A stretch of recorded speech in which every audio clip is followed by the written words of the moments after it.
Et salut à tous, alors la news intéressante récemment, c'est effectivement le Congrès qui a interviewé, interrogé, même mis sur la sellette Gary Gensler, donc le président actuel de la SEC étant le gendarme américain financier des marchés boursiers ou des securities comme ils disent en américain. Et alors effectivement Gary Gensler en a pris pour son grade, il a pris cher. À la fin de cette vidéo, je vous mettrai un extrait où il se fait un peu démonter quand même. Mais franchement, il a ce qu'il mérite. Étant donné que tout ce qu'il a fait et dit, que ce soit par écrit ou verbalement, n'avait aucun sens et rien n'a jamais été fondé ou prouvé, eh ben il se retrouve face à son propre caca et franchement c'est un plaisir à regarder. Ce mec-là ne devrait pas être à la tête d'une institution comme ça. Il passe pour un clown, alors est-ce que tout ça c'est un grand théâtre sur lequel on nous fait juste patienter le temps que tout se mette en place? J'en ai aucune idée. Mais en tout cas tout ça montre que les décisions de la SEC sont complètement absurdes en ce moment et depuis 2 ans, que rien n'a été fait dans le sens d'essayer de créer des règles claires pour savoir ce qu'est une valeur mobilière ou une devise, puisque finalement c'est tout le fond du problème, et que même sans clarté réglementaire, Gary Gensler a fait ce qu'il a voulu arbitrairement en attaquant les sociétés qu'il voulait quand il voulait. Et ça c'est tout sauf des procédures légales et légitimes, surtout venant d'une institution comme la SEC.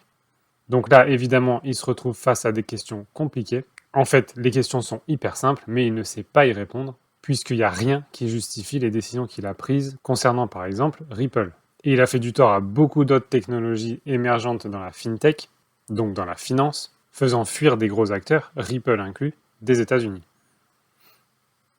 Alors à la question est-ce que Ethereum est une security? Du coup, il y a plus de 2 ans et demi à la question est-ce que XRP est une security? A priori, c'était le cas puisque c'est la raison de l'attaque de la SEC. Sans aucune preuve, normalement, il faut amener des preuves et des réglementations pour pouvoir poursuivre quelqu'un. Et quand on demande à la même personne, Gary Gensler, est-ce que Ethereum est une security? Il ne sait pas répondre. Pourquoi? Parce qu'il n'y a aucune règle claire et qu'il a fait ça arbitrairement. Et tout ça, c'est en train de ressortir. Donc globalement, ce que le Congrès lui reproche, c'est qu'il n'y ait toujours pas, 2 ans et demi après, de guidelines clairs et de réglementation concernant la crypto-monnaie. Et qu'en plus de ça, sans réglementation, Gary Gensler se fait un plaisir de poursuivre X ou Y pour des raisons qui lui sont propres, et le tout sans considérer l'avis du Congrès, qui est normalement le seul à pouvoir décider, à pouvoir valider les règles avec la SEC. Donc Gary Gensler outrepasse tous ses droits, et le Congrès a même mentionné qu'il préférait qu'il soit viré, et que s'il pouvait, ils appelleraient le président des États-Unis pour virer Gary Gensler. Malheureusement, le président est déjà bien occupé à virer un tas de gens de partout. Donc pour l'instant, on est coincé avec ce Gary Gensler, mais il est sur la sellette et il est sur un siège éjectable, et moi je demande qu'à ce que ça saute. Il pourrait même finir par recevoir une assignation à comparaître s'il continue de ne pas répondre, d'esquiver ou de faire des réponses à côté de la plaque. Et ce serait une première et assez fun de voir un régulateur réguler. Ça lui ferait pas de mal. Donc là, si c'était pas déjà le cas, il a encore perdu toute crédibilité, et ça joue forcément en faveur de Ripple. Et d'ailleurs, on n'oublie pas qu'aujourd'hui, c'est la fameuse fête de Ripple à New York. Qu'est-ce qui va être annoncé? On verra bien. De mon côté, je ne pourrai pas réagir tout de suite puisque je vais être offline pendant une dizaine de jours. Mais en tout cas, à minima, jusqu'à la fin de cette journée, je vais voir ce qui se passe, voir ce qui est annoncé, et en espérant que ça fluctue, puisqu'il y a d'énormes spéculations sur une introduction en bourse de Ripple. Ça reste des spéculations, on n'en sait rien de ce qui va se passer, de ce qui va être annoncé, seules quelques personnes le savent, mais personnellement, je pense que pour faire une fête à New York, ça peut annoncer du lourd. Mais de toute façon, la team XRP, vous vous en foutez, étant donné que vous avez vos XRP, vous les avez déjà achetés à un prix plus bas, et vous êtes dans ce train qui mène à un meilleur avenir. Autre news intéressante, HSBC ajoute les cryptos XRP, Shiba et Doge à ses possibilités de paiement pour ce qui est des crédits immobiliers et des prêts. Donc c'est pas la news du siècle, mais ça indique simplement que HSBC n'est pas freiné, notamment par la plainte aux US, et en l'occurrence par l'affaire SEC versus Ripple. Du coup, effectivement, Ripple et son XRP gagnent du terrain dans les institutions financières, et notamment, on se rappelle qu'en août, on a vu que Ripple a rejoint Mastercard et Swift dans le workgroup de la BRI sur les paiements transfrontaliers. Donc pour rappel, la BRI, c'est la Banque des règlements internationaux pour les paiements transfrontaliers. Évidemment que Mastercard et Swift étaient déjà à la table, mais Ripple vient de s'y inviter aussi. Pourquoi? Dans un but d'améliorer l'interopérabilité des paiements, et c'est exactement le problème qu'adresse Ripple avec XRP. Donc on a spéculé parfois à se demander si Ripple serait un concurrent de Swift ou s'ils travailleraient main dans la main. Je crois de plus en plus que Swift et Ripple vont travailler main dans la main. Et je pense clairement que c'est dans l'intérêt de Swift en premier.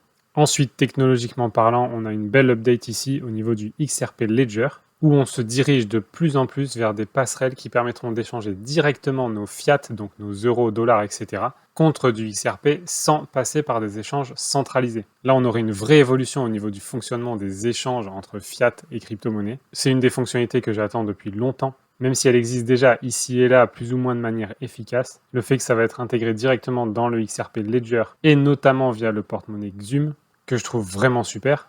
C'est un porte-monnaie applicatif gratuit qui fonctionne sur le XRP Ledger et qui va bientôt permettre de faire des échanges fiat crypto-monnaie directement en mode décentralisé. Et je vais creuser le sujet aussi, mais a priori, Xuum va bientôt avoir sa carte bancaire pour pouvoir dépenser nos devises du XRPL directement avec une CB. Donc a priori, le boss de Xuum, c'est Witsywind, et c'est lui qui est à la tête de ces développements. Comment ça va marcher ? Tout simplement, pour l'instant, temporairement, quand on n'aura plus de fiat et qu'on n'aura que des cryptos, ce sera différent. Mais pour l'instant, vous pourrez émettre donc un virement via un IBAN, et vous recevrez directement des XRP en quelques minutes. Et tout ça, ils le font comment ? En puisant dans la liquidité des échanges décentralisés, c'est-à-dire que vous avez un carnet d'ordre euro-XRP, sur lequel il y a un tas de gens qui veulent échanger des XRP contre des euros ou l'inverse. Et du coup, ils vont aller puiser dans ce carnet d'ordre des échanges décentralisés pour avoir la liquidité nécessaire de répondre à cette fonctionnalité. Et c'est une idée brillante. Et d'ailleurs, j'en profite, si vous ne savez pas ce qu'est un carnet d'ordre ou comment ça marche, c'est hyper important et je vous remets la vidéo ici en haut à droite. Bref, donc excellent développement et excellente fonctionnalité que pour l'instant, j'ai pas vu ailleurs. Et finalement, un autre détail que je voulais discuter, c'est les problèmes qu'on rencontre sur Binance en ce moment. Donc tout n'est pas bloqué, Binance a simplement un problème avec le fournisseur de liquidité au niveau des fiat. Du coup, c'est assez difficile en ce moment d'envoyer ou de récupérer des fiat, donc euros, dollars, yens, etc. Par contre, tous les autres transferts crypto-monnaies restent effectifs, tout comme les échanges entre les fiat et les cryptos. Donc il n'y a pas de perte de fonds, il n'y a pas d'argent bloqué, il y a simplement des impossibilités de retrait en fiat. Mais tout ça, ça s'inscrit dans une liste d'événements qui continue et qui nous indique que les institutions sont en train de verrouiller de plus en plus les achats de crypto-monnaies sur les échanges. Ça veut dire qu'il faut quand même prévoir que ce sera de moins en moins facile d'acheter de la crypto-monnaie avec notre argent. Donc d'investir assez tôt, maintenant, en ce moment, dans la crypto-monnaie. Là, en ce moment, on a vraiment une fenêtre qui est en train de se refermer sur la possibilité d'investir dans la crypto-monnaie. Donc, je ne suis pas un conseiller financier, vous faites ce que vous voulez, mais personnellement, si j'étais vous, je n'attendrais pas. Surtout qu'au niveau des prix des crypto-monnaies, on est quand même sur des zones basses où le risque commence à être vraiment limité. Et ici, c'est donc la Chase UK qui veut interdire les achats de crypto-monnaies en raison de crainte de fraude. Donc ça va être le message standard des médias et des banques. C'est à cause de la crainte de fraude ou de blanchiment qu'ils vont tout verrouiller. Mais peu importe la raison, on l'aura dans l'os. Donc si vous voulez rentrer, rentrez rapidement. Je ne sais pas si vous vous rappelez, mais on avait eu aussi le Canada qui a imposé des limites d'achat sur les altcoins. Donc le Canada n'a pas empêché, mais il y a des limitations qui s'imposent quand on veut acheter des crypto-monnaies avec nos fiat, donc ici le dollar canadien. Et je sais que le UK aussi avait émis des limitations. Donc il y a quand même un souhait généralisé de limiter l'investissement crypto-monnaie en ce moment et de plus en plus. Du coup, je continue de le dire, n'attendez pas trop. Et donc effectivement, au niveau investissement crypto-monnaie, là on en est ici. Donc on est sur des zones intéressantes. Certes, ça peut redescendre. On pourrait perdre encore 10, 15, 20% au pire des cas. Mais on est quand même sur des zones ici où vous pouvez acheter en moyennant vos achats, à savoir faire du DCA. Je vous remets une vidéo ici en haut à droite si vous ne savez pas ce que c'est. Et donc c'est un bon moment en ce moment de faire votre DCA, c'est-à-dire de ne pas acheter tout d'un coup. Par exemple, si vous hésitez à rentrer en ce moment en crypto et que vous avez 10 000 euros par exemple, ne mettez pas tout maintenant. Mettez par exemple 2 000 euros maintenant, 2 000 euros dans un mois, voyez comment le marché évolue. Si vraiment on a une grosse rechute de 15-20%, là vous pouvez mettre un peu plus. Si ça continue de monter, vous mettez tout doucement. Et ça vous permet de moyenner votre prix d'entrée sans prendre une grosse baffe si on se prend un moins 20% tout de suite. En tout cas, on n'est clairement pas dans des niveaux super hauts, on est plutôt dans des niveaux bas. Donc de toute façon, sur un horizon à 1 an ou 2, le risque est vraiment très très limité. Allez, je termine finalement en vous mettant une partie de cette vidéo. Et vous allez voir à quel point le petit Gary Gensler se prend des baffes comme je les aime. Et je vous dis à très vite. Mr. Emmer is now recognized for 5 minutes. Thank you, Mr. Chair. Chair Gensler, I have a series of questions that require a yes or no answer. And in the interest of my limited time, I'd appreciate it if you would comply with that.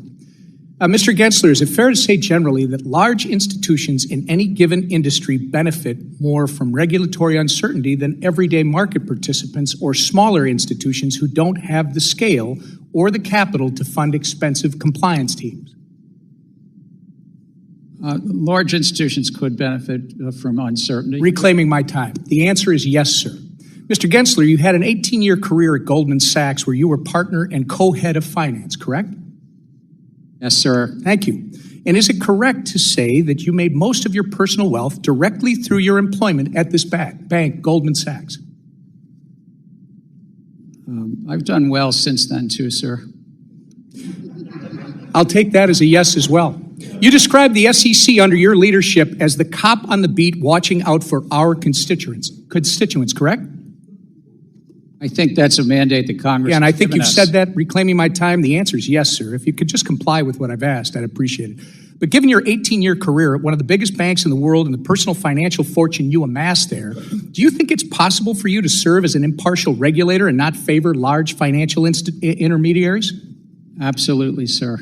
Well, Mr. Gensler, do you believe the vast majority of digital assets meet the investment contract test and are therefore securities operating illegally outside of the U.S. regulatory umbrella? As I've said, many of these assets are basically the public is anticipating Sir, is profits that a yes? based on the efforts of others. Is the answer then yes? Again, without prejudging anyone, I do think that the significant Reclaiming my majority time. are I'll take it as a investment yes. contracts. And to be clear, sir, this perspective has nothing to do with a concern you noted in a speech last year where you said, quote, "Over the past year, several bank executives have shared their concerns with me about the sheer number of depositors who have moved money from their bank accounts into crypto-related exchanges and wallets," end quote. Right? The concern that those bank executives raised was that there's Again, I'm reclaiming my time, customers sir. were getting No, hurt. in I've the asked you to market. answer the questions as short as I can so I can use the time I have, and it's clear that you would like to avoid answering the questions, in my opinion. An Obama-appointed judge in the Southern District of New York, a bank-friendly jurisdiction where you bring most of your cases, recently found that decentralized financial technology, quote, not only removes the so-called middlemen from these transactions, but it also allows users to interact through a variety of methods in an easy and efficient manner, end quote. The court also said underwriters, like the ones at banks where you work, sir, are, quote, precisely the types of individual roles that decentralized exchanges were designed to eliminate, end quote. Mr. Gensler, can you assure this committee that your style of regulation by harassment towards digital asset innovation is to the benefit of every American and not driven by your desires to protect industry incumbents? This is a field that's rife with fraud and manipulation, and I'm looking out for the American investors who've been hurt by the crypto. Yeah. I'll reclaim my time. Mr. Gensler, despite your years of rhetoric, like today, I'm convinced you are not an impartial regulator. Instead, it's clear that you are working to consolidate your own power, even though it means crushing opportunities for everyday Americans and, frankly, the financial future of this country. Even the federal courts are highlighting the damage you, sir, are doing to our constituents, and they're telling you that you don't have the legal authority to accomplish your goal of squashing competition in the financial markets. Congress has been telling you that too. Now, Mr. Gensler, I believe our great financial system is the definition of freedom in this country. And congressional policies must provide room for the traditional financial system to evolve alongside the disruptive digital asset ecosystem. That said, it cannot be understated that a common theme throughout your career, sir, is your relentless loyalty to the largest financial institutions at the clear expense of innovation, competition, and everyday Americans. I yield back. I suspect some large financial institutions Gentleman would not yields agree back. with that. There's no question, sir. I've yielded back my time. Gentleman yields back. Gentleman from New Jersey, Mr. Gottheimer, is recognized for 5 minutes. Thank you, Mr. Chairman. Chairman Gensler, Shana Tova.